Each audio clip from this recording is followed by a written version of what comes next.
And then your dad showed you what it means to be a man. How did these lessons influence you in your military career and after your service? One of the things that I picked up from my dad is that you have to have a mentor. And if you have a mentor, you can become a mentor. Hey. And in the military, not everybody come from the same beginnings. Everybody come from all over the place. And, not everybody had a mentor. So if you have the opportunity to mentor some of these younger soldiers and teach them things, because a lot of things they didn't get taught at home.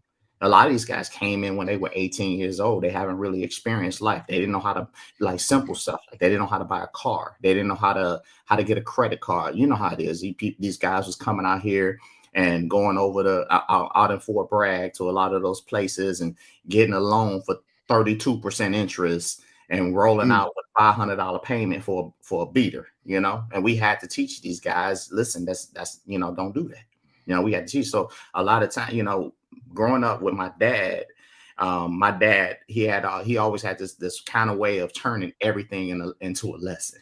And I hated it when I was younger, but you realize that every opportunity that when you come in and you turn something as a lesson, you had all these lessons that you were learning, you were picking up all this knowledge, and you were retaining all this information without even knowing it. So I try to channel that into my military career, where I would mentor young soldiers and help some of these young men, some of these young women out, and give them the experiences that I had so they don't make the mistakes that I was making.